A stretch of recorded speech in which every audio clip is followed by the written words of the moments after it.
将就你的热情，伸出你的双手，让我拥抱着你的梦，让我拥有了真心的面孔，让我们的笑容充满着青春的骄傲，让我们期待明天会更好。Jelek ya guys ya suaranya Intan ya.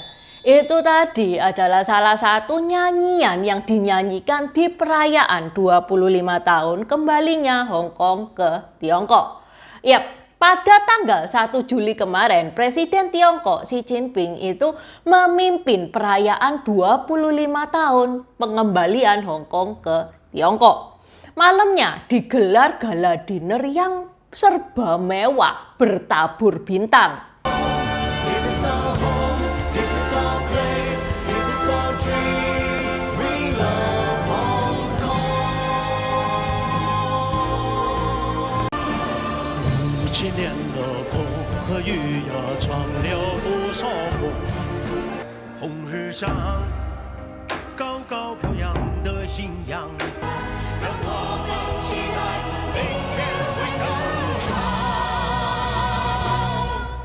Dan untuk menyambut 25 tahun pengembalian Hong Kong ke Tiongkok, hari ini Intan mau membuat video tentang Hong Kong. Sejarahnya Hong Kong itu kayak gimana supaya teman-teman itu lebih memahami apa sih yang dirayakan oleh orang-orang itu.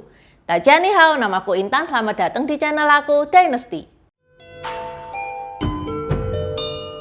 Sebelumnya Intan mau membacakan pesan yang masuk via Saweria. Kali ini dari Jackson.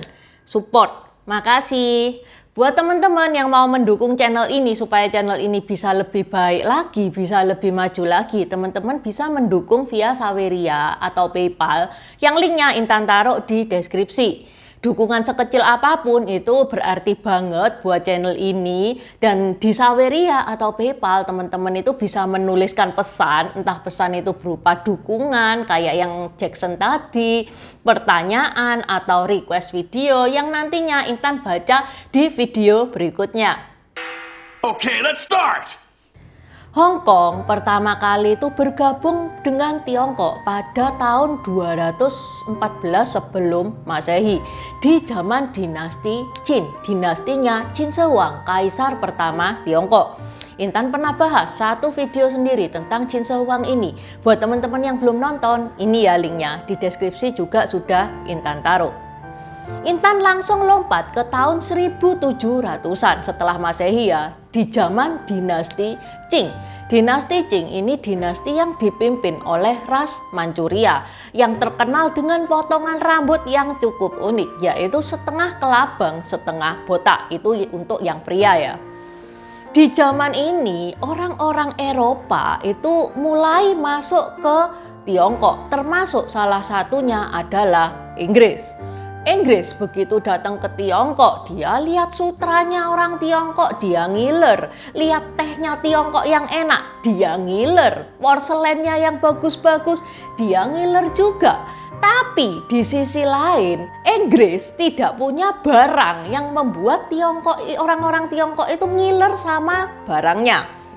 Jadi Inggris ini mikir, gimana ya supaya dia bisa mendapatkan sutra, teh, dan porselen tersebut. Hingga timbullah ide untuk jualan opium. Pada saat itu orang-orang Tiongkok itu masih polos-polos. Dia nggak tahu kalau opium itu bisa menyebabkan ketagihan. Opium itu berbahaya bagi kesehatan. Pokoknya mereka itu taunya enak aja.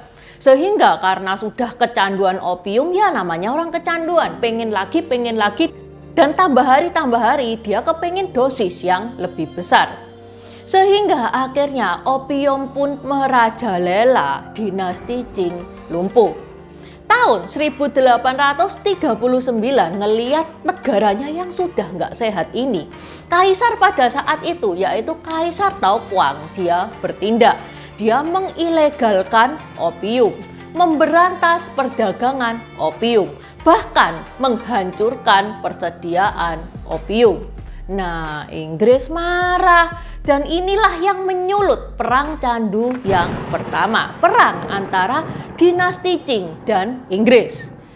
Hasil dari perang tersebut, dinasti Qing kalah karena memang peralatannya Inggris itu jauh lebih modern daripada peralatan perang dinasti Qing. Sehingga untuk mengakhiri perang candu ini di tahun 1842 diadakanlah Perjanjian Nanking. Perjanjian Nanking ini adalah perjanjian yang dinilai merugikan dinasti Qing. Perjanjian yang tidak adil, perjanjian yang berat sebelah. Intan pernah bahas detailnya perjanjian Nanking itu apa aja isinya di video Intan tentang perang candu. Buat teman-teman yang mau tahu detailnya, ini ya linknya. Di deskripsi juga sudah Intan taruh. Salah satu isi dari perjanjian Nanking itu adalah menyerahkan Hong Kong ke Inggris. Karena itu memang perjanjian yang berat sebelah, ada kedongkolan dalam hati pemerintah Qing.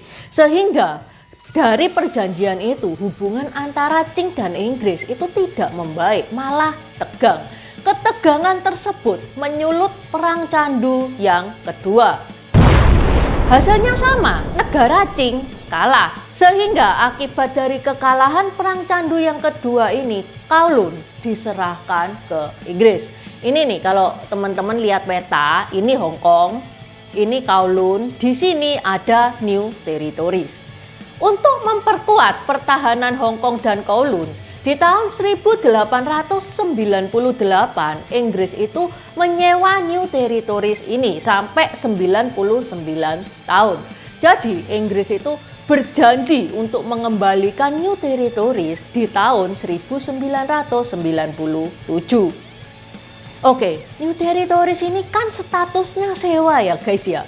Tapi pada kenyataannya Inggris itu nggak pernah bayar uang sewa ke Tiongkok. Tapi karena pada saat itu Tiongkok juga nggak bisa apa-apa, situasi yang tidak memungkinkan, ya udah akhirnya ya pasrah-pasrah aja. Intan pernah cerita di tahun 1927 sampai 1949 ada perang saudara, perang antara Partai Komunis dan Partai Nasionalis. Kedua partai itu sama-sama berebut kekuasaan. Buat yang belum nonton, ini nih linknya. Intan pernah bahas nih. Di deskripsi juga sudah Intan taruh. Akibat perang saudara itu banyak warga Tiongkok yang pindah ke Hong Kong, termasuk yang pinter-pinter, yang bertalenta. Sehingga Hong Kong itu karena dipenuhi orang-orang yang punya talenta di tahun 1950, Hong Kong termasuk 4 macan Asia bersama dengan Singapura, Korea Selatan, dan Taiwan. Oke, sekarang Intan masuk ke pengembalian Hong Kong ke Tiongkok. Kenapa sih kok Hong Kong itu dikembalikan? Kan perjanjiannya dikasihkan. Yang sewa kan cuma New Territories. Jadi, orang nomor 1 di Tiongkok pada saat itu, Deng Xiaoping, dia itu berjuang untuk bisa mendapatkan Hong Kong. Dia itu mendatangi Inggris, berunding dengan Perdana Menteri Margaret Thatcher. Ya memang sih yang statusnya sewa itu cuma New Territories.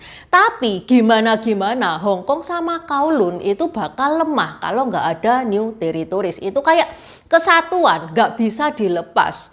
Jadi ya udahlah akhirnya Inggris pun sepakat untuk nyerahkan semua. Ya wes lah tak serahkan semua.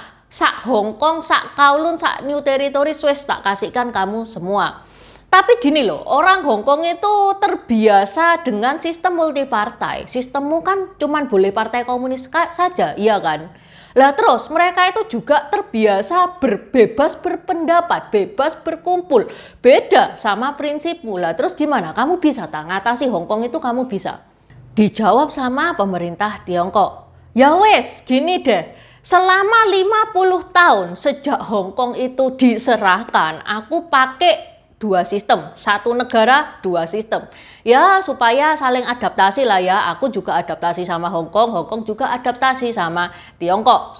Supaya nggak kaget. Jadi mesti Hong Kong itu bagian dari Tiongkok, tapi Hong Kong itu punya hukum sendiri. Banyak partai juga nggak apa-apa, boleh berpendapat dan berkumpul, khusus Hong Kong doang.